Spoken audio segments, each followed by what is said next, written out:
Budapest and beyond!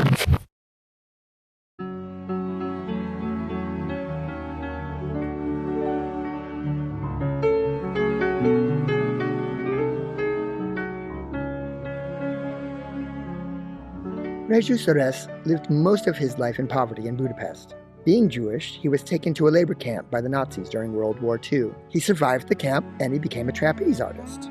But after a debilitating injury, he concentrated on songwriting and singing. As a piano bar entertainer, he wrote songs revolving around that lifestyle.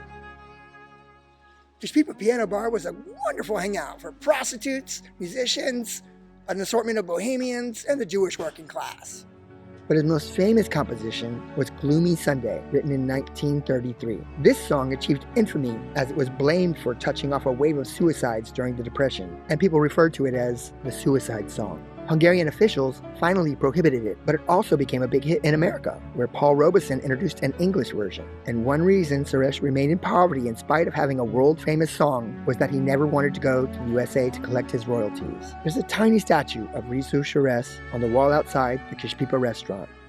A touching memorial to a man who was able to interpret the pain of the Great Depression maybe a little too well.